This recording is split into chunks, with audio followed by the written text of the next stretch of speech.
Olá a todos e todas, muito bem-vindos novamente à nossa série sobre biologia quântica na medicina. Eu sou Marcelo Souza, sou cientista e agora também me descobrindo como divulgador da ciência nesse webcast. Estou acompanhado dos nossos co-hosts aqui, os doutorandos Matheus e Pedro, e sempre lembrando, né, esse webcast é fomentado aqui pela iniciativa Ciência Pioneira, que é uma iniciativa sem fins lucrativos que visa o progresso da ciência brasileira, apoiando iniciativas, projetos robustos e, ao mesmo tempo, maverick, né? Ao mesmo tempo, coisas bem disruptivas que muitas vezes acabam não sendo apoiadas nem tanto pelo governo, nem tanto pela iniciativa privada, mas que precisam dessa visão de futuro. Então, a ciência pioneira chega com essa visão desse apoio, desse fomento.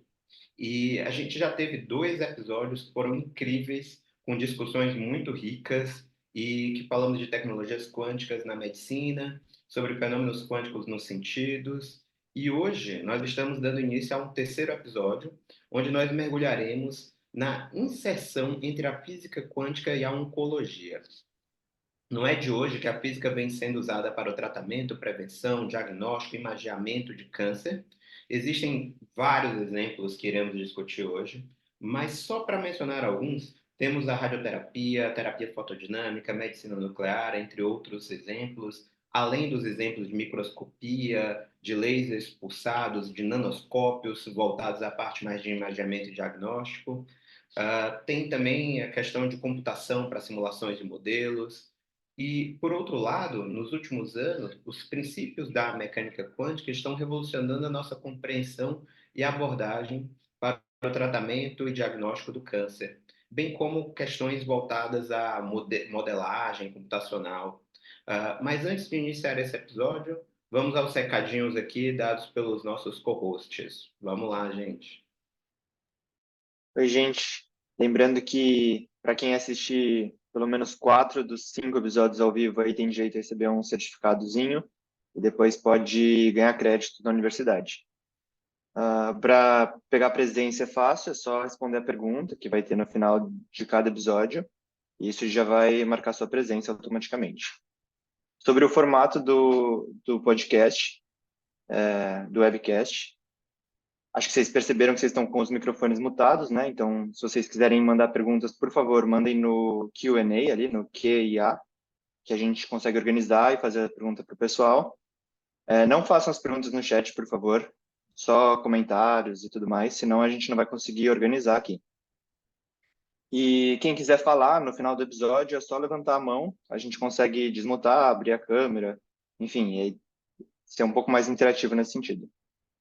Lembrando também que a gente mandou um material de apoio e a gente manda antes de todo o episódio, então é sempre bom ler antes para poder ter perguntas, para, enfim, estar mais familiarizado com o tema do episódio. E para quem se interessar pelo tema e por todos os temas que a gente vem falando aqui, tem o link da comunidade que a gente vai mandar aqui no chat, e aí quem quiser entrar, a gente compartilha artigos, notícias, tudo relacionado à biologia quântica. Então, acho que é isso. Maravilha, Matheus. Super obrigado. Hoje a gente está aqui com um timaço no nosso line-up. Nós estamos com o professor doutor Vanderlei Banhato, com a professora doutora Débora Meira, com a professora doutora Josilene Cerqueira Santos. E aí eu quero que vocês também se apresentem muito brevemente, contextualizem para o pessoal quem vocês são e digam como que vocês se sentem, como estão chegando hoje aqui. Queria passar, eu acho que também até pelo aspecto informal, ao invés de chamar professor, doutor, vou direto aqui chamar o Vanderlei. O Vanderlei é mais difícil para mim, porque eu estou tão acostumado a chamar ele de professor mas eu vou me esforçar para chamá-lo só de Vanderlei. Vanderlei, há quanto tempo alguém que não é da sua família próxima, um amigo próximo, não te chama de professor Vanderlei? Conta pra gente quem você é e como que você está se sentindo hoje para participar aqui com a gente. Bom, muito obrigado por ter obedecido aqui a sequência de idade, né? Cada um adquire um critério, né? Certamente o critério não foi beleza nem importância, foi idade. Muito bem, então eu sou Vanderlei Banhato, eu sou físico e eu trabalho com área de física atômica, então o meu negócio é estudar átomos e moléculas, e biofotônica, que é a aplicação da luz, porque a única maneira da gente falar com átomo e molécula é através da luz. A gente não pode pegar uma molécula assim e falar no ouvido. Nós temos que mandar sinais. E luz, né, radiação eletromagnética, normalmente, fótons, é a maneira que a gente faz isso. Então, o que eu faço? Bom, além de trabalhar com aspectos quânticos dos átomos e moléculas em condensados de Bose e Einstein, essas coisas, nós fazemos uma física dentro da célula ou dentro de um micro-organismo. Será que é possível provocar, conversando com a molécula via luz, provocar uma alteração para a produção de substâncias que são extremamente tóxicas naquela localidade onde a molécula se encontra? Portanto, o que eu faço na uma boa parte da minha vida é isso, é, de alguma maneira, produzir substâncias tóxicas no local que eu quero. E, com isso, levar à morte uma célula ou um micro-organismo ou qualquer coisa que seja. Ou mesmo alterar o metabolismo, né? A gente consegue acelerar ou reduzir reações metabólicas. Eu estou localizado na Universidade de São Paulo, onde eu tenho um grupo relativamente grande, com mais de 120 pessoas, todas trabalhando em diferentes aspectos da mecânica quântica dos átomos e moléculas, sempre interagindo com luz e também na biofotônica. E agora estou aqui no Texas, convidado pelo governo americano. Não foi, aqui é a primeira vez que eu venho para os Estados Unidos e não é para aprender, é para ensinar. E nós estamos desenvolvendo aqui, junto com o MD Anderson, junto com diversas redes de saúde importantíssimas nos Estados Unidos, tecnologia para o controle e tratamento do melanoma agora. Né? Sensacional. A gente vai E querer que você fale muito profundamente disso. Eu vou até cortar um pouquinho, porque essa é uma bola que eu vou querer levantar daqui a pouco, e porque a gente vai querer saber uma história aqui de como a PDT está entrando na saúde pública isso, vamos brasileira. conversar sobre E isso. aí eu quero que você conte essa história toda em detalhes, hein? Então, em resumo, é isso. Né? Eu sou um físico, como muitos outros aí no Brasil, e estou nessa área e tenho muito prazer de estar falando aqui, porque tudo é quântico. Perfeito, perfeito, O que excelente. não é quântico é a maneira da gente observar, mas a fundo a natureza é quântica. Nossa, Então, maravilhoso. Essa é bom, a pergunta que em todos os episódios essa bola sempre volta e a gente também quer falar mais sobre isso. Professora Débora, conta um pouquinho para a gente quem é não só a professora Débora Damer Meira, mas quem é a Débora, e como que você está se sentindo ao participar aqui com a gente hoje. Bom dia, Marcelo, bom dia a todos. Então, eu comecei minha história estudando química e farmácia, né? Fiz farmácia, depois, isso aqui em Vitória, no Espírito Santo, né? Eu faço parte da Universidade Federal do Espírito Santo.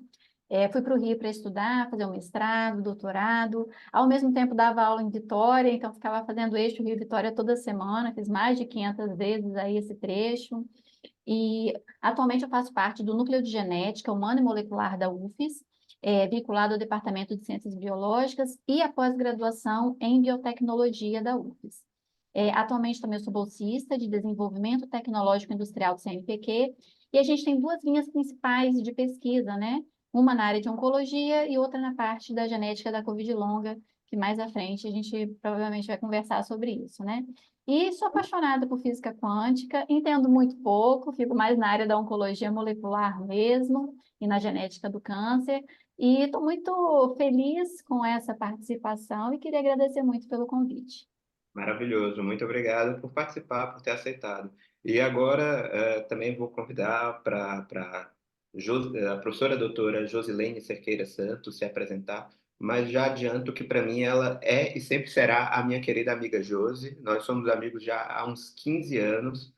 E só dando esse pequeno parênteses aqui, agradecer mais uma vez a Josi, tá na licença maternidade e veio aqui, aceitou o nosso convite. Se tiver que parar para dar de mamar, vai dar de mamar. Se tiver que botar o bebê no colo, vai botar o bebê no colo, que nós somos baby friendly. De vez em quando as minhas bebês arrombam a porta aqui e invadem a nossa sessão, Então, e dizer que, assim como eu, a Josi é uma nordestina que foi para São Paulo e catapultou a vida científica dela, e eu tenho um orgulho absurdo de poder dizer que ela é minha amiga. E, Josi, conta um pouquinho de você, da sua história, conta um pouco do lado pessoal, que eu tenho certeza que vai inspirar muitas mulheres, principalmente mulheres pretas, nordestinas, que sonham em ser uma cientista tão espetacular quanto você é. Vai lá. Nossa, Marcelo, com uma apresentação dessas, né, eu fico até tímida. Bom dia a todos, eu gostaria de agradecer, o convite. Eu estou empolgada e confesso que estou um pouco nervosa, né, para falar de um tema tão inovador, um tema tão importante. Eu não sou especialista na área de biologia química, mas eu gosto bastante do tema. Então, eu sou professora da UFRJ desde o início da pandemia. Sou pesquisadora e também sou mãe do Luiz Felipe, que é um bebezinho de 6 meses. Então, a minha formação é física, eu sou bem do interior da Bahia, de uma cidade de 16 mil habitantes, se eu não me engano. E eu fui conhecer a física no final do meu ensino médio, a física médica eu fui conhecer no final da minha graduação. Então, a minha ampliação de horizontes, né, a minha imersão na física foi acontecendo de forma bem gradual. Então, eu sou formada em licenciatura e a minha pós-graduação eu fiz na USP, um grupo de pesquisa em física médica, e foi nesse grupo que eu tive o prazer de conhecer o Marcelo, o nosso host. E durante a minha pós-graduação, a minha pesquisa, a minha área de trabalho foi sempre focada no radiodiagnóstico, especificamente em dosimetria das radiações ionizantes. Então, atualmente, eu sou do Instituto de Física da UFRJ e ainda tenho trabalhado com dosimetria e em radiodiagnóstico. Trabalho especificamente com espectrometria de raio-x para caracterização de materiais,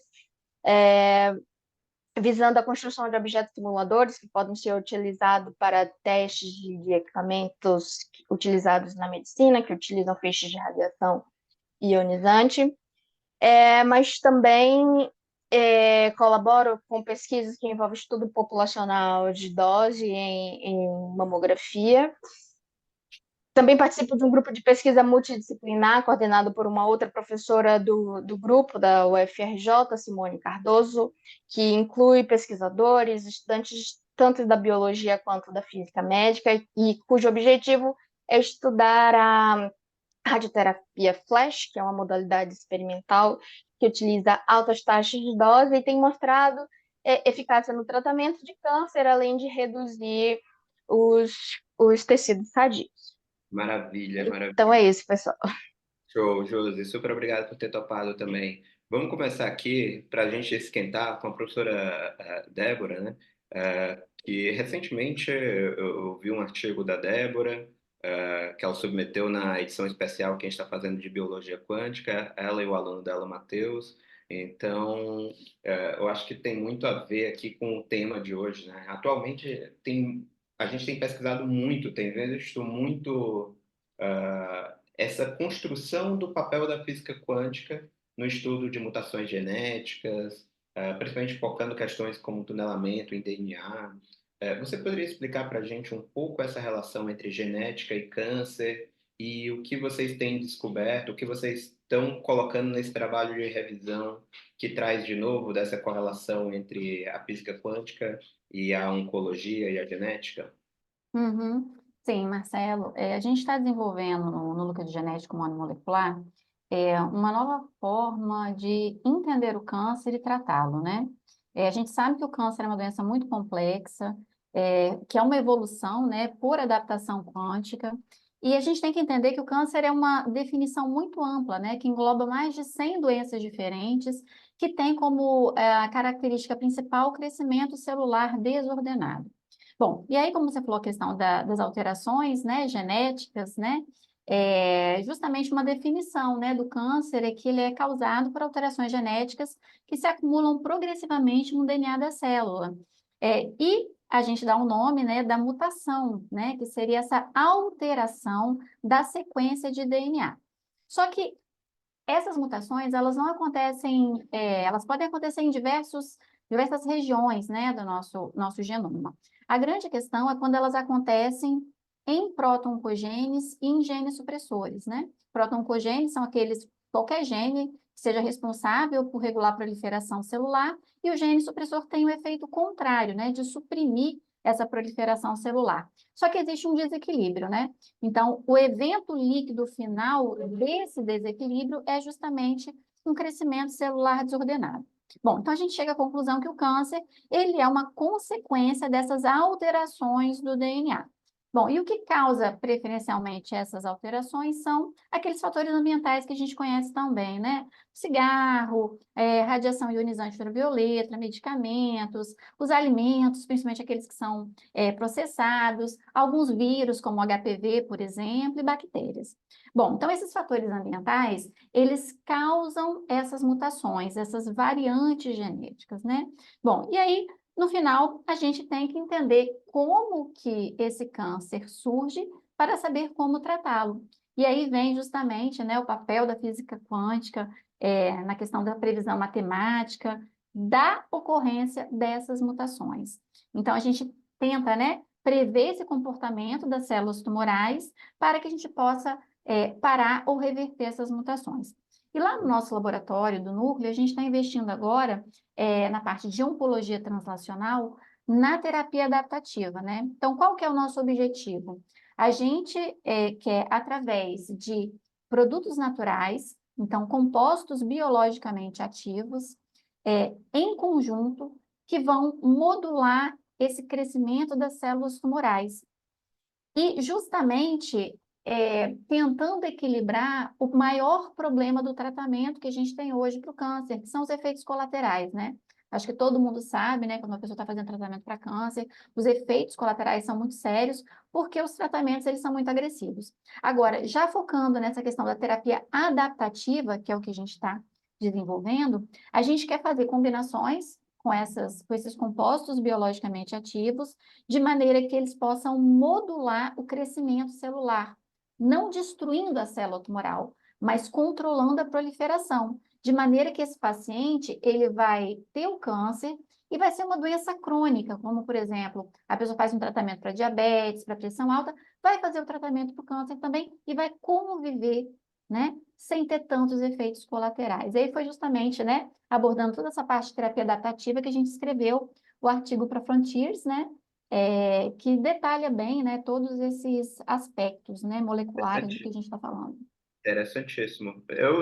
Admito que eu nunca tinha ouvido falar, ou então para mim passou batido essa questão de, beleza, vou transformar o câncer em uma doença crônica, que obviamente é melhor do que uma doença fatal, mas é uma abordagem bem interessante, bem interessante. Sim. Banhato, você já há alguns anos vem tentando utilizar o seu conhecimento de física para combater o câncer. Aliás, tentando não, né? Conseguindo, porque a gente vê resultados espetaculares na área de PDT, né? Terapia fotodinâmica, e que essa técnica foi proposta aí pelo teu grupo, algum grupo parceiro próximo seu, para que seja aprovada pela Anvisa, para estar presente no SUS. Me lembro de ter assinado abaixo assinado, coisas do gênero umas 2 vezes. E é interessante falar com o Banhato, porque toda vida que eu digo que estudei fotomedicina no estado de São Paulo, o pessoal pergunta, você foi orientado pelo Banhato? Só para dar uma dimensão do tamanho do grupo dele. Assim, é quase que as pessoas já têm a expectativa de que se você estudou fotomedicina no estado de São Paulo, provavelmente foi com o Banhato. E aí eu queria que você contasse para a gente um pouco dessa questão da física quântica, contribuindo para o desenvolvimento de novas ferramentas para o combate ao câncer, né? E um pouco dessa história da PDT aí chegando ao SUS, e essa visão que você nos traz aí com muita profundidade, como você havia comentado anteriormente, né? A gente está ali trabalhando no interior da célula e para modular esse funcionamento. Fala um pouco sobre isso para a gente. Deixa eu abrir meu microfone. Bom, Marcelo, veja, tudo é a nível molecular que, né, Claro que nós temos muito além das moléculas em nós, mas a funcionalidade é molecular.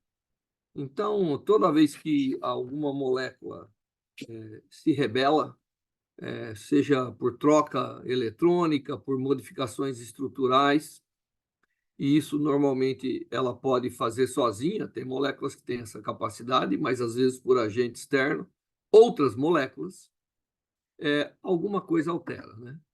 E então a capacidade que nós temos de ir a nível molecular já é quântica. Eu sei que os biólogos não sabem muito de quântica, mas eles adotam a palavra biologia molecular, né? Hoje em dia até a biologia mudou de nome. E os físicos e engenheiros têm feito maquinários para que os biólogos não precisam ir a fundo no conceito quântico, mas de qualquer maneira está próximo deles fazendo aí. Hoje não tem praticamente uma análise clínica que você faça no laboratório com essas grandes máquinas, né, HPLC, todas essas coisas todas, que não tem ali um profundo conhecimento quântico associado. Muito bem, a nossa capacidade, então, de ir lá, a coisa naturalmente acontece. Agora, a nossa capacidade de ir lá e mexer a nível molecular tem sido muito indireta, né? Então, a professora Débora está procurando aí uma molécula que na natureza possa fazer esse papel para a gente, possa atenuar a capacidade reprodutiva de uma célula. É um approach. Eu concordo que às vezes é bom colocar o tumor para dormir. É a melhor coisa que a gente consiga fazer, viu, doutora? Muito bem. Agora, às vezes, a gente consegue ir lá, a tecnologia evoluiu tanto que eu consigo ir lá e colocar uma molécula que eu conheço muito bem, que vai interagir com a minha luz. Imagine essa seguinte situação: eu boto uma molécula, né? E essa molécula vai indo, ela tem afinidade por células tumorais, como foi dito. Células tumorais são diferentes, constituição diferente, as paredes diferentes, dinâmica diferente, não é isso? Aí a minha molécula se localiza lá dentro. Até aí nada acontece, porque é uma molécula amigável, até o momento que eu dou luz para essa molécula. Quando eu dou luz, aquilo que a gente... outra coisa, viu, Marcelo? Eu vou tentar usar uma linguagem aqui quântica, porque afinal é quântico, né? É isso aí, por favor. Muito bem. Então, quando a gente coloca a luz interagindo com uma molécula, aquilo que a gente vê dos orbitais, que a gente aprende desde o colegial, desde o ensino médio, eles alteram. Então, aquela distribuição de carga que mantém a molécula unida, que são as ligações químicas, é alterada. Quando aquilo se altera, a reatividade altera. Então, veja, eu botei uma molécula, eu vou botar uma luz que só interage com essa dita cuja, eu vou alterar a distribuição e vou fazer ela ficar reativa. Reativa com quem? Ela poderia ser reativa com o DNA defeituoso, ela poderia ser reativa com a membrana, mas ela é reativa com oxigênio. E o oxigênio, também falando em quântica, ele não é só dois átomos de oxigênio juntos. Eles são dois átomos que compartilham elétrons. E o elétron tem aquela flechinha, que é o spin, que é totalmente quântico. Aí não dá nem para pensar em fazer Lego para explicar spin para os biólogos. O que a gente vai lá e faz é o seguinte: excita essa molécula e ela adora pegar o oxigênio e falar: ei, muda o seu spin. A gente produz o que a gente chama de singlets. Olha lá a flechinha do spin.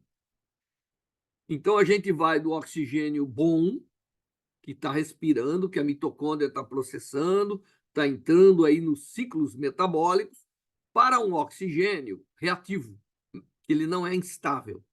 Ele adora destruir o que tiver na sua proximidade. Esse é o conceito do radical livre, que aí nasce uma série de espécies que são chamados ROS, Radiative Oxygen Species, e elas são destrutivas.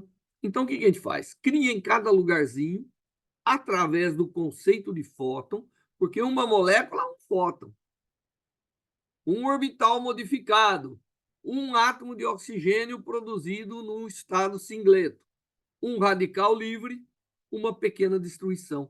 Então, eu transformo, através desses mecanismos quânticos, que eu gastei a minha vida, né? Meu doutorado, pós-doutorado, foi em energia com átomo e molécula e transferência de energia. Então, o que a gente faz lá dentro é realmente um reator quântico, é a nível molecular e fótons. E eu consigo detectar que é fóton a fóton, essas coisas a gente mede tudo. Aí eu vou e em minutos a célula morre. Esse negócio é tão poderoso que você vai tratando um tumor, você vai vendo ele murchar a tempo real. Porque é um processo oxidativo, é que nem queimar com fogo. Fogo faz a mesma coisa, só que aqui não tem temperatura. É uma oxidação química, fotoquímica. E aí, então, esse é o princípio. Ele é barato, ele é seguro, que as drogas não são tóxicas, vão virar fototóxica, diferente. E, tá certo? Então, a gente conseguiu. Obviamente, ela é boa para onde você consegue iluminar bem. Então, obviamente, câncer de pele é ótimo, ou doenças de pele de um modo geral. Mas nós temos tratado tumor de esôfago, cabeça e pescoço, principalmente cavidade bucal.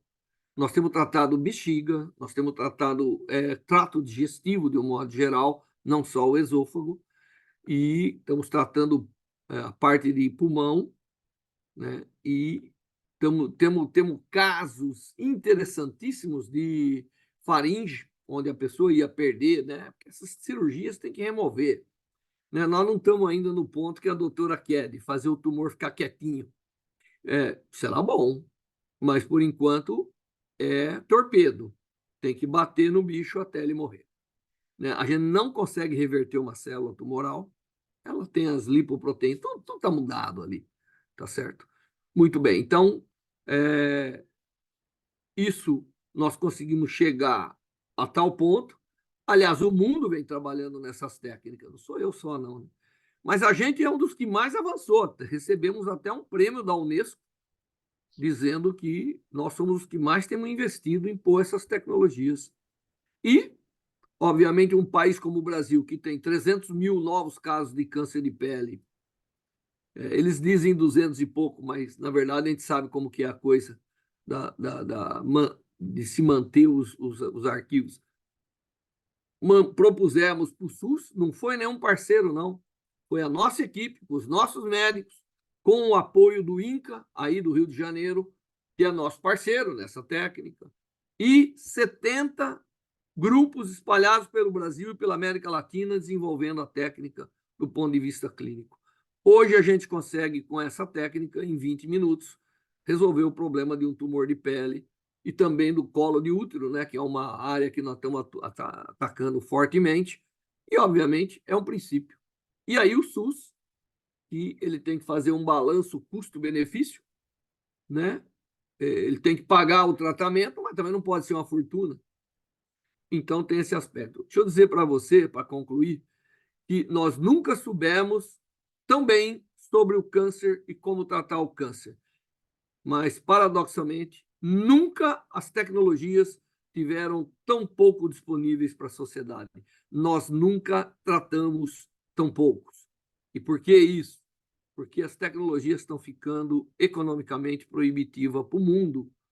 Tá certo? Você vê a imunoterapia custa $250 mil um tratamento. Quem é que vai fazer? Isso aí. Bom, então isso explica para você por que o SUS adotou, foi aprovado com a consulta pública final. Em alguns meses, nós esperamos estar tratando aí 2.000 casos de câncer de pele em tempo rápido, com eficiência de 95% a 97%. Maravilhoso, excelente, excelente. E esse comentário final não poderíamos deixar de falar, né? Uma das últimas frases que você comentou, de que nunca conhecemos tanto o câncer, nunca tivemos tanta tecnologia e como ela está mal distribuída, não está sendo acessível. Nossa, isso é realmente uma coisa que traz para a gente o nosso papel de cientista, que vai muito além da academia, né? A gente também tem que estar pensando nisso. Então, nesse aspecto, as terapias envolvendo fotomedicina são ainda mais revolucionárias, né? Porque, como tu disseste, é algo que é pouco invasivo, é relativamente barato, o custo não é proibitivo.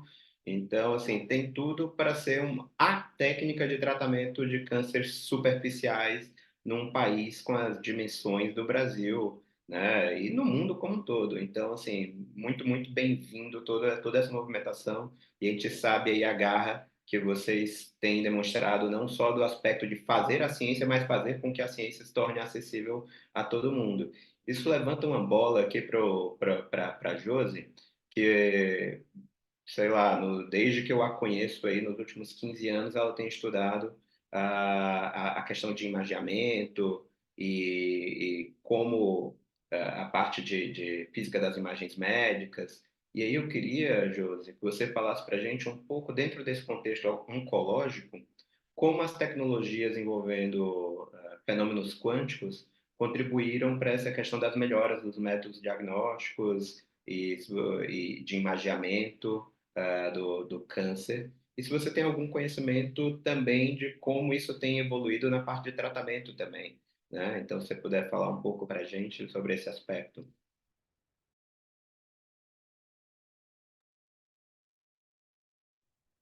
Então, pessoal, eu vejo o avanço na física médica, seja nos tratamentos, seja no diagnóstico, muito alinhado com o desenvolvimento do conhecimento da física quântica.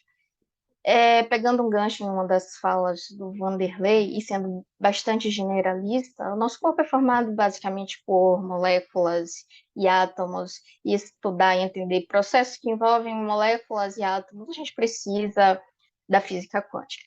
E, sem dúvida, né, o conhecimento da física quântica tem impactado bastante na medicina. No diagnóstico, por exemplo, eu posso citar contribuições de desenvolvimentos em tecnologias avançadas para a imagem do corpo, né, como a tomografia por emissão de pósitrons, que envolve princípios, né, princípios quânticos, que é a emissão de um pósitron, antipartícula do elétron, sua posterior aniquilação, a produção de dois fótons que são detectados para formar imagens, e essas imagens fornecem informações detalhadas sobre o comportamento do tumor, nós chamamos de imagens metabólicas.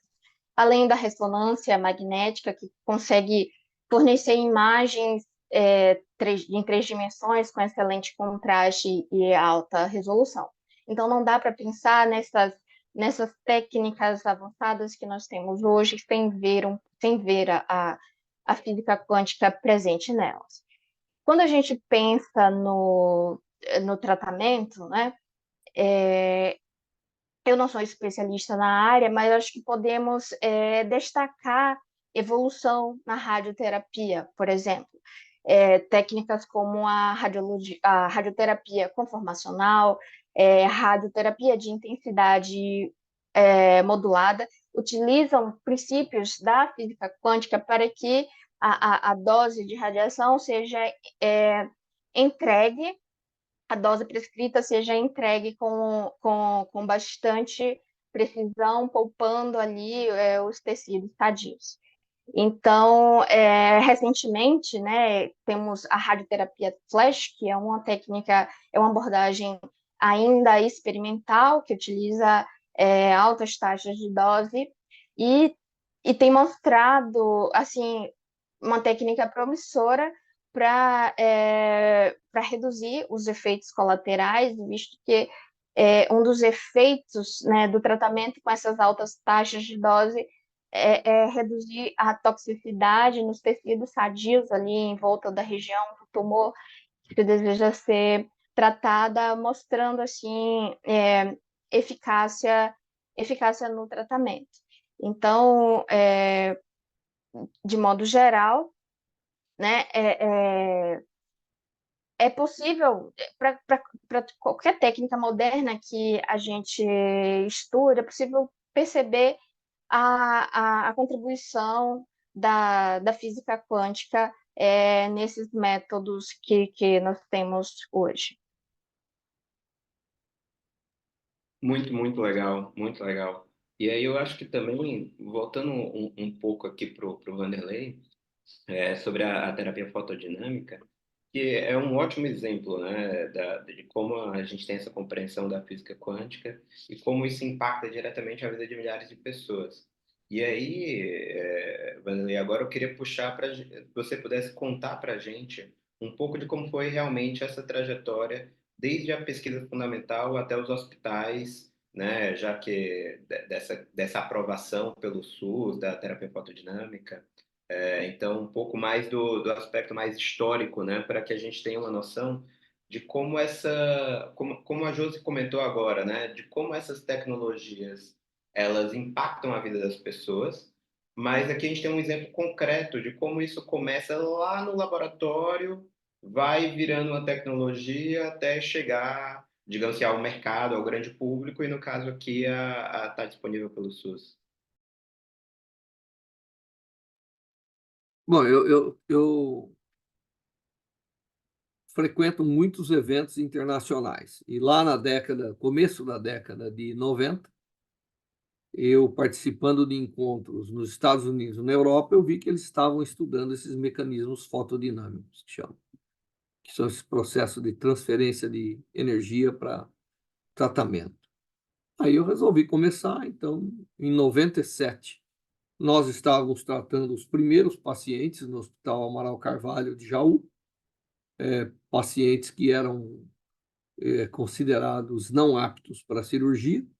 Então, um dos meus artigos que você vê que são casos realmente que não são indicados para ser curativo. É que não tinha o que fazer, pô. Você tinha tumores altamente avançados, cujo tratamento era paliativo. Aí nós começamos a aplicar, tivemos um sucesso muito grande, começamos a aplicar em esôfago, nós não começamos pele, nosso tratamento era esôfago, foi bexiga, onde tivemos o maior sucesso, 28 casos tratados de tumoração de bexiga, né? Conseguimos curar todos sem necessidade de cirurgia. E aí isso foi evoluindo, né? Como tudo na medicina, tem um tempo de maturação grande, porque afinal você está lidando com pessoas, né? Você não pode querer botar o carro na frente dos bois aí é o lugar que você não pode pôr. Tem um caminho a ser traçado.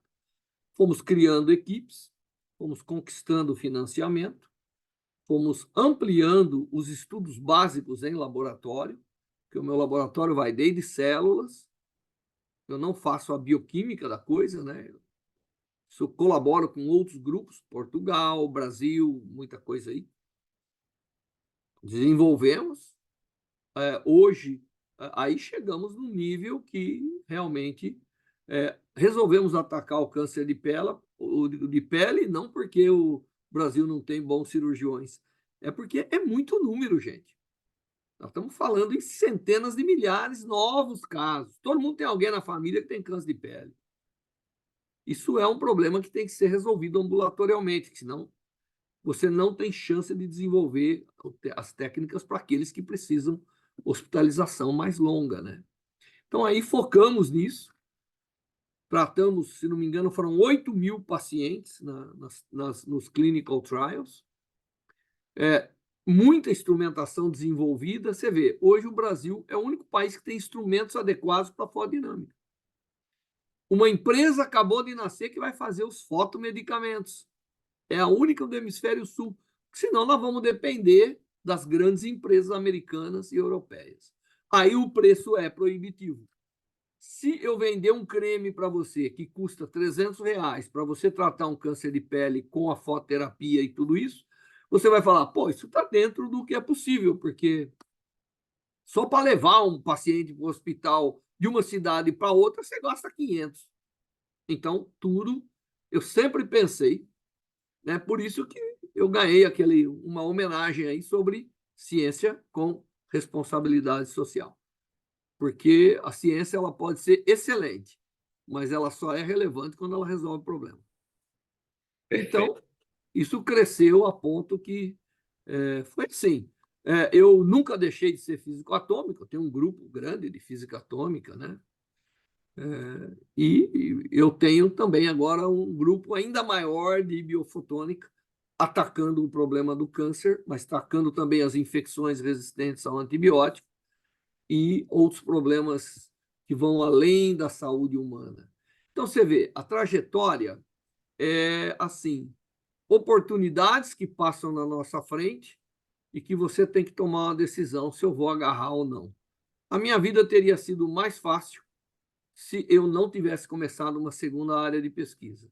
Mas a de pelo menos 15 mil pessoas que nós já tratamos, não seria mais fácil. Então, aí é esse balanço aí, né, que a gente tem que fazer em prol disso. Eu só quero dizer uma coisinha. Eu estou envolvido numa discussão com um grande banco internacional que quer financiar tecnologias quânticas para o Brasil. Foi feito todo um negócio do computador quântico, tudo isso aí. Sabe o que o cara falou? Ele leu meu currículo e falou: pera um pouquinho. Para eu poder te ajudar, ou você põe câncer ou põe agricultura aqui. Porque o Brasil, para ter o impacto que precisa, aí nós botamos o câncer. Então, o que nós estamos fazendo está entrando nessa moderna tecnologia quântica, que vai entrar, porque agora nós estamos a um nível de sofisticação, que não vou descrever aqui, que realmente a gente vai ser capaz de controlar coisas fantásticas a nível de infecção, a nível de tumor. Não, maravilhoso. E ainda pegando esse gancho da computação quântica, é o tipo da coisa. A gente tem visto aí ao redor do mundo, são muitos bilhões, talvez até trilhões em investimentos para as tecnologias quânticas. Então, é muito aquela coisa, daqui a alguns anos, ninguém vai mais nem falar de tecnologias quânticas, vai falar simplesmente tecnologias, porque vai se tornar tão comum, não vai se falar de computador quântico, vai ser computador, vai ser que nem falar assim, ah, não, é o computador de transistor. O computador quântico é um Computador de exemplo. válvula, né? O computador quântico é um exemplo de tecnologia quântica. Os sensores quânticos são ainda mais poderosos. E tudo que a gente é capaz de fazer a nível quântico para as ciências da vida tem uma relevância extremamente alta. No primeiro episódio aqui da série, inclusive, até vou fazer a autopropaganda. Quem não assistiu, assista aí no YouTube. A gente fala sobre essas tecnologias, assim, só para puxar um exemplo. Hoje você tem vacâncias de nitrogênio que servem como magnetômetros, né? Medidores de campo magnético, e indiretamente você consegue medir temperatura, consegue medir uma série de outras características, por exemplo, pressão. Ô Marcelo, desculpe te interromper. Vai lá. Os sensores quânticos atômicos de interferometria, você consegue saber que dano você está causando para os reservatórios de água subterrânea, coisa que a gente não tem ideia. Hoje nós estamos achando que estamos sentando numa bolsa que vai ser eterna de água. A água vai ser das maiores preciosidades aí no futuro. Com tecnologia quântica você consegue monitorar. Perfeito. Não, e assim, então é um nível de precisão tão absurdo, assim, só para dar um exemplo disso, né? No começo do mês eu fui visitar o laboratório do professor Daniel Felinto, lá na Federal de Pernambuco, e aí eu fiquei chocado com uma das coisas que ele me disse, só para, a título de exemplo, ele disse que um desses detectores colocados em satélites, né, orbitando lá em cima, conseguiriam medir o que é que tem no subsolo dos países, né? Então, exércitos estão se movimentando para ter esses sensores quânticos tão precisos para descobrir o que é que tem no subsolo de um outro país, desde seja minas até se ali embaixo tem uma fábrica de enriquecimento de urânio, descobrir se tem um submarino debaixo da água, olhando pelo satélite lá em cima, então para ter um nível de detecção desses sensores que podem detectar, por exemplo, alterações tão minúsculas, né? Mas, gente, voltando um pouco aqui para o nosso papo, puxando aqui uma pergunta justamente para a Débora, né? Para que ela fale também, assim, na opinião dela, quais são as principais lacunas do nosso conhecimento atual em relação ao câncer e como a compreensão desses mecanismos moleculares pode impactar o avanço da oncologia de um modo geral. Pois é, Marcelo. A gente entende, né, por tudo que já foi falado pelo professor Vanderlei, pela professora Josilene, o câncer ele é uma doença muito complexa, né? E o Hanahan e o Weinberg, lá em 2000, eles descreveram alguns passos que são fundamentais, né? Que definem, que estão presentes na maior parte dos cânceres. Autossuficiência em fatores de crescimento, insensibilidade aos fatores inibitórios, uma angiogênese sustentada, evasão apoptose, né? E a questão da metástase e dessa regulação energética, além de vários outros mecanismos que são relacionados com a imortalidade.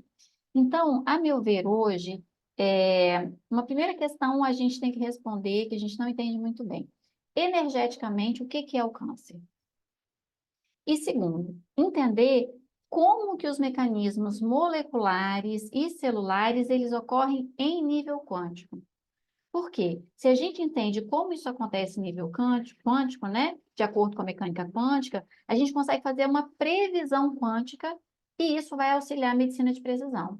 Então, o professor Vanderlei está anos-luz à frente, porque ele já direciona o tratamento e já está usando essas tecnologias, mas a gente tem que ampliar também para outros, né? Então, realmente, essa previsão quântica, eu acredito que nos próximos anos, para a medicina de precisão vai ser muito importante, e realmente isso, né? Desenvolver ferramentas, né, que capacitem a gente a entender quanticamente o tumor, porque a gente ainda tem muita coisa a descobrir sobre esses mecanismos no nível quântico. A gente conhece muito da parte de biologia molecular, da parte de bioquímica, mas como o professor Vanderlei falou, tudo é quântico, tudo é permeado pela quântica, né? Então, como que isso acontece, né? E aí a quântica, eu acho que vai gerar para a gente muitos modelos, né? De maneira que a gente entenda o que é o câncer para, então, melhor tratar. Seja por machine learning quântico, que é também outra área que está vindo aí com muita força, né? E, enfim, eu acredito também que a gente tem que usar alguns conceitos da física clássica também, né?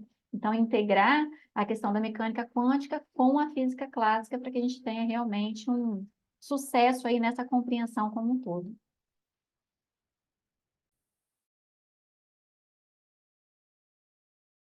Não, maravilhoso, com certeza. Gente, a gente já está faltando aqui poucos minutos para a gente chegar no final da nossa conversa, infelizmente. Está tão interessante que eu mesmo acabei ficando tão focado aqui. E eu acho que agora a gente tem que ir aí para as perguntas e respostas do nosso público. Então, eu vi aqui que já tem algumas perguntas e vou chamar os co-hosts aqui para ajudar a organizar, fazer as perguntas.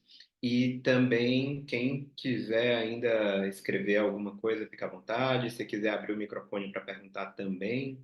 Então, vou passar aqui para o Matheus e para o Pedro, para eles me ajudarem trazendo essas perguntas do público aqui.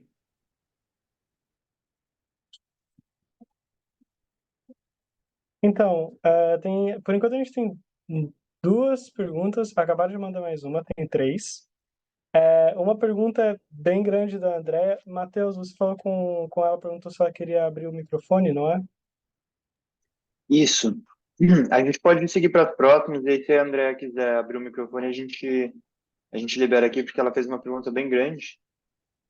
Eu acho que a gente pode passar para as próximas, né? E aí, se ela quiser abrir o microfone, a gente libera aqui. Eu concordo. A Andréia fez uma pergunta bem interessante, mas bem grande. Então, vamos passar para a próxima. A primeira, eu acho que é mais um comentário do que uma pergunta da Mariana Esther. Vocês têm noção que todas as pesquisas de biologia quântica estão sendo realizadas, fazem parte da ciência biomimética? Vocês estão fazendo biomimetismo quântico a favor da saúde. O que eu não entendo muito bem o que é biomimetismo, mas vocês teriam algum comentário sobre isso? O que vocês acham? Olha, nós fazemos ciência, a ciência quântica não é nova, ela está completando 100 anos. O nome que se dá a isso, eu não sei. Os nomes vão aparecendo de acordo com quem lê, né? Sabe aquele negócio? Cada um interpreta e acha que está construindo coisa nova, na verdade é o velho conceito pintado de outra cor. Então, eu não saberia te responder nós estamos fazendo ciência com base científica, instituído há um século por trocentos cientistas. Então, nós estamos querendo pisar num solo que tem um alicerce realmente forte para que a gente possa introduzir os conceitos e as aplicações. Agora, pode ser que o que nós estamos fazendo é o que você perguntou, Mas, na verdade, nós estamos fazendo o que a ciência está querendo fazer há muito tempo, há décadas, né? Quando se inventou, quando se descobriu, na verdade, que a natureza era quântica, o pessoal disse já, o próprio inventor, Schrödinger, que fez as equações básicas, ele falou: aguarde o que nós vamos entender nas ciências da vida com a mecânica quântica. Dito e feito, né? Imagine, quem que iria estar falando em DNA? Quem que ia estar falando em outras coisas se não fosse esses conceitos? Então, a gente faz o que é aquela base que está envolvido e não podemos, eu não saberia dar nome diferente. Legal, legal. Acho que a gente pode passar para a Pode. próxima. Vamos passar a próxima aqui. Desculpe o silêncio que eu estava lendo outras perguntas que estão fazendo no chat. Mas o próximo é outra pergunta da Agatha Carvalho. Vocês teriam conhecimento sobre biorressonância? Estão em estudos sobre? Olha, tudo que envolve transferência de energia e a matéria, né, a própria mecânica quântica está no seu íntimo, tem as oscilações, tudo isso está sujeito à ressonância.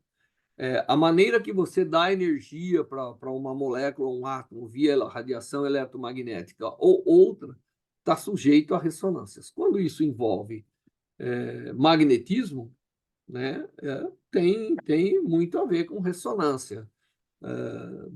O biomagnetismo é uma área muito bem instituída, porque tudo tem aí os seus dipolozinhos magnéticos, então não há dúvida que um pouco do biomagnetismo está envolvido em algumas coisas que a gente fala.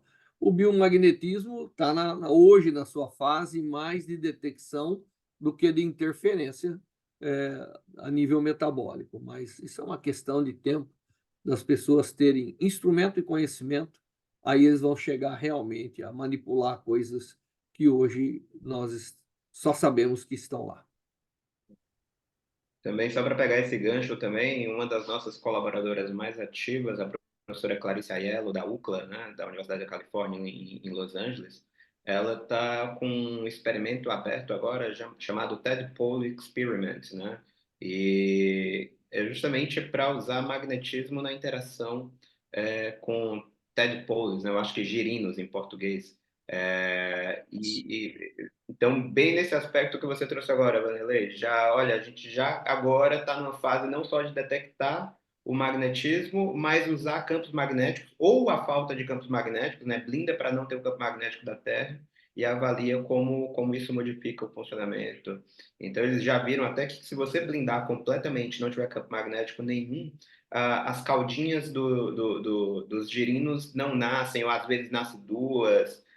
Então, o campo magnético da Terra, que é fraquinho, fraquinho, já tem uma grande importância aí no desenvolvimento, no metabolismo e na replicação celular, né? Então, nossa, Eu acho que a grande obra do acaso, da evolução da vida, não é tão ao acaso assim. Ela é muito, muito influenciada pelos agentes externos, né? Aliás, até um trabalho aí de um prêmio Nobel que diz que talvez a gente não chegaria onde estamos se não fosse a radiação cósmica, se não fosse aí todos esses fenômenos que estão acontecendo. Só ao acaso nós não teríamos chegado aqui. Só para ressaltar um pouco esse ponto, a pesquisa que eu estou fazendo envolve justamente isso, né? O uso de campos magnéticos para, enfim, induzir respostas em células-tronco humanas, né? Então, é para aumento de cicatrização, por exemplo. Você consegue brincar com luz e campo magnético, né? Através do radical pair, para, enfim, induzir cicatrização usando campo magnético de baixíssima intensidade. O interessante é pensar também, o comentário que o Vanderlei falou dos raios cósmicos, é que a presença de alguns efeitos como raios cósmicos, que pode causar, introduzir mais aleatoriedade no DNA, pode gerar mais mutações que ajudam na evolução. Ajuda na evolução não, mas inclui novas variáveis que pode levar o desenvolvimento para um certo caminho novo, que é interessante. Bom, Legal. agora a gente vai abrir o microfone para a última pergunta, para a pergunta da Andrea, que ela fez a primeira pergunta, mas era muito grande para caber no texto. Então, por favor, Andrea, pode fazer sua pergunta. Oi, gente, bom dia. Tá dando para ouvir? Que eu Dá estou no sim. celular. Não, na verdade é um comentário, assim, que eu sou uma interessada por todas essas camadas, né? Eu sou radiologista, mas eu acho que é super importante, e eu vi como fez diferença na minha formação, conhecer bases matemáticas e físicas para entender a aplicação de vários dos métodos de ressonância que a gente faz. Então, do tipo, eu vou fazer um estudo de perfusão do tumor cerebral. Se eu entendo como aquela curva é processada e como ela é adquirida, eu consigo ser crítica para poder avaliar várias coisas dentro. Então, assim, resumindo, o que eu acho muito interessante é que se fortaleça cada vez mais que as pessoas entendam as pequenas composições, os pequenos conceitos que envolvem cada camada, do físico, do matemático, do médico, do oncologista, do patologista, de todo mundo, assim, porque se todo mundo está alfabetizado nas áreas de maior expertise de cada um, a gente consegue crescer muito junto. E eu vejo isso muito em ambiente de pesquisa. Então, é muito, muito legal quando a gente consegue entender o que o outro está trabalhando para poder melhorar a pergunta de pesquisa e ter um melhor resultado. Era só isso. Muito obrigada. Uhum. André, ótimo, excelente comentário.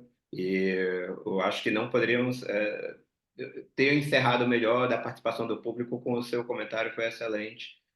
Uma vez me perguntaram de todo o tempo que eu passei na USP, em que aula ou em que local eu mais aprendi. E eu respondi que foi tomando café da manhã com meus amigos, porque eu morei numa república de estudantes com 25 pessoas simultaneamente. Ao longo dos 7 anos que eu morei lá, passaram, sei lá, 200, 300 pessoas fazendo doutorados nas mais diversas áreas.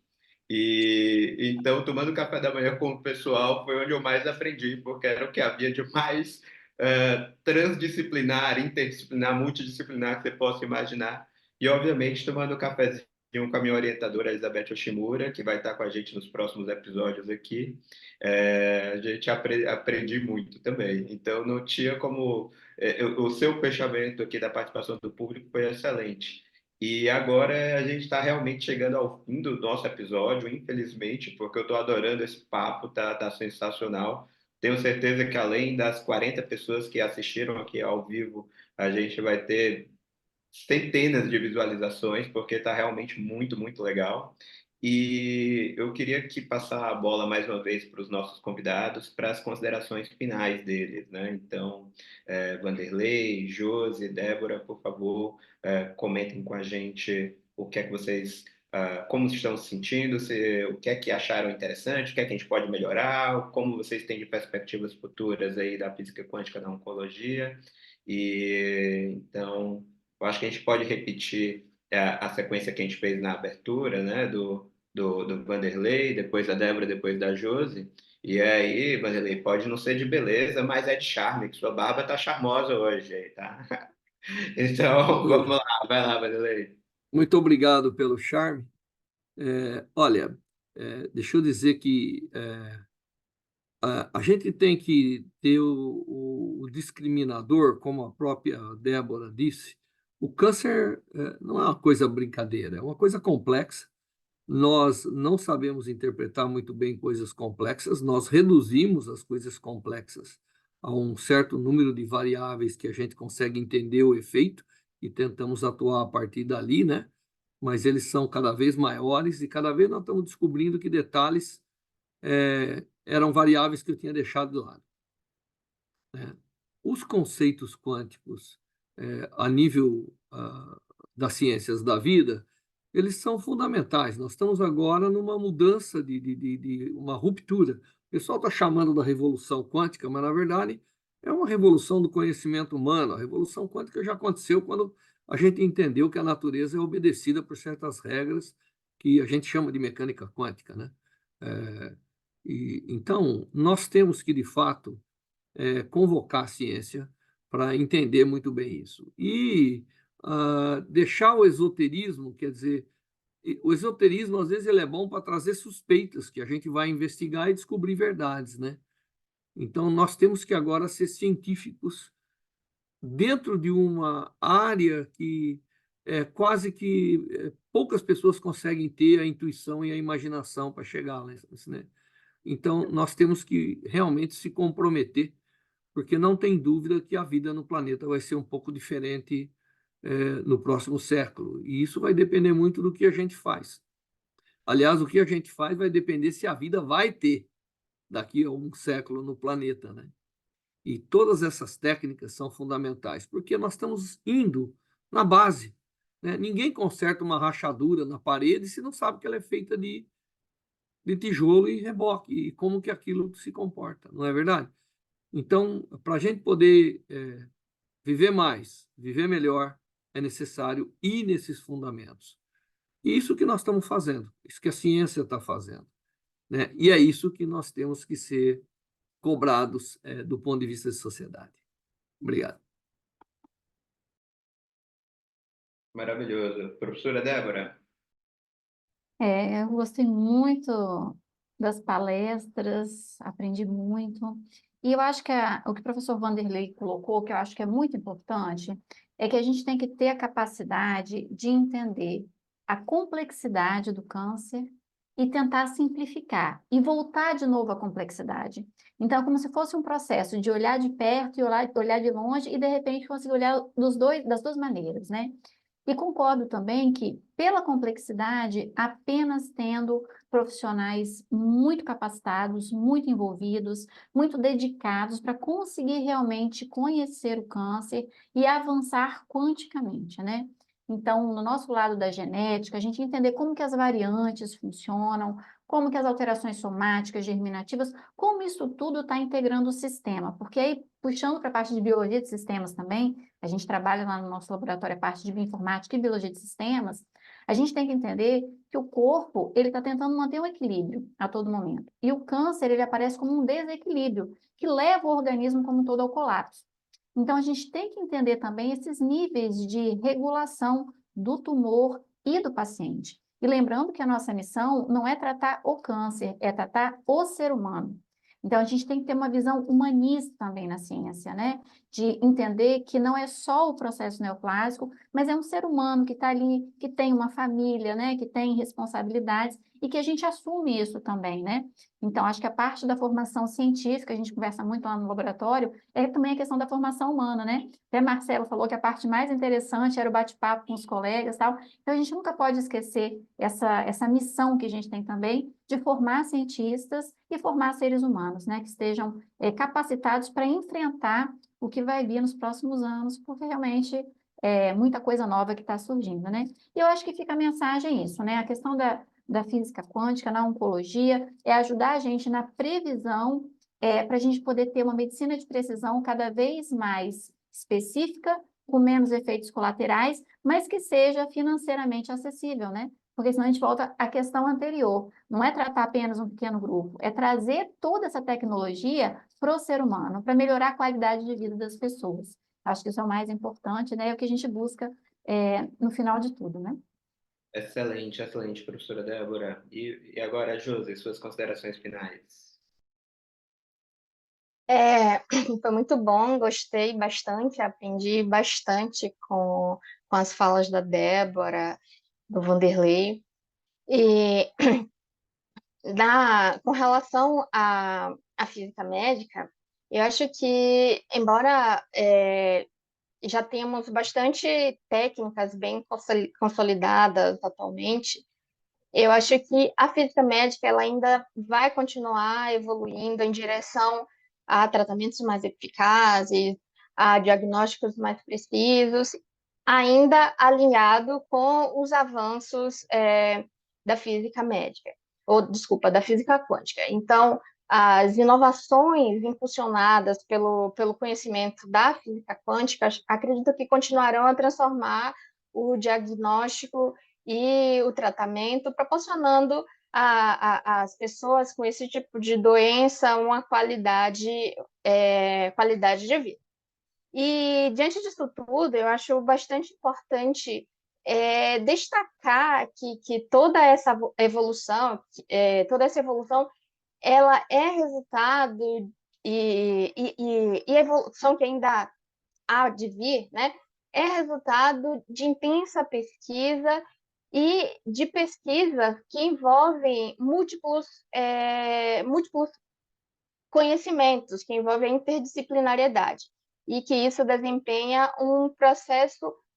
desempenha um papel muito importante nesse processo de evolução que nós estamos vivenciando. Então, muito obrigada a todos. Maravilhoso, gente. Foi sensacional. Adorei também o papo.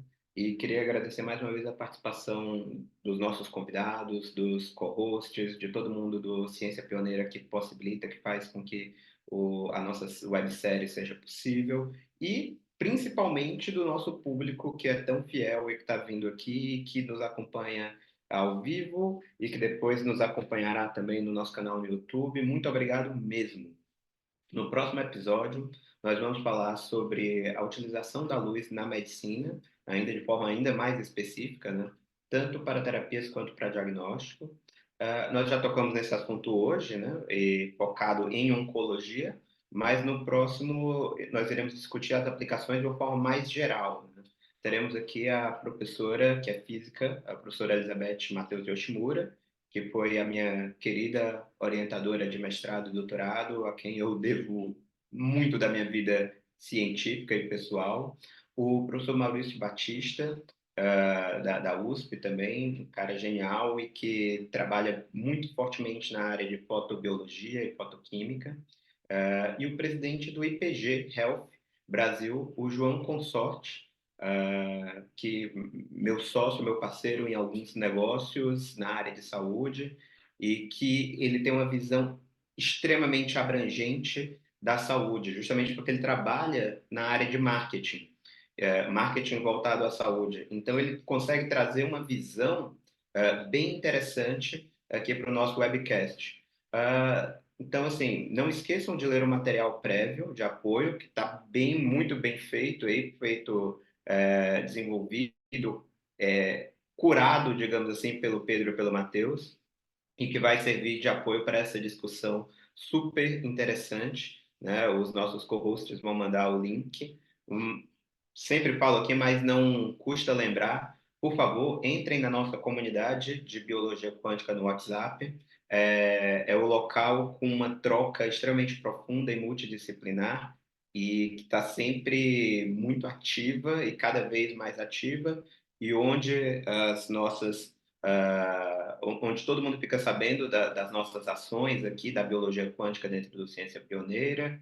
Então, só para citar dois exemplos, né, já colocando essa questão aí para todo mundo, nós teremos uma escola de biologia quântica focada aí nos alunos de mestrado, de doutorado, e que vai ser muito importante, um divisor de águas aqui para a biologia quântica no Brasil. Então, já vou falando para que aos pouquinhos vai ficando. A gente está desenvolvendo uma edição especial na Frontiers, só sobre biologia quântica, onde a gente convida aqui algumas das nossos palestrantes, e tínhamos colocado inicialmente pessoas que participaram do nosso Summit de 2022, mas que eu acho que a gente já pode estender o convite aqui para os nossos convidados do webinar contribuírem também. Então, tem muita coisa boa que nós estamos fazendo na biologia quântica, e o lugar para ficar sempre por dentro é justamente nesse grupo de WhatsApp, nessa comunidade. Mais uma vez, super obrigado. Eu fiquei muito feliz com a participação de todos. E esse foi o terceiro episódio da série de Biologia Quântica na Medicina. Espero ver vocês nos próximos episódios. Muito obrigado. Um grande abraço. Tchau, tchau.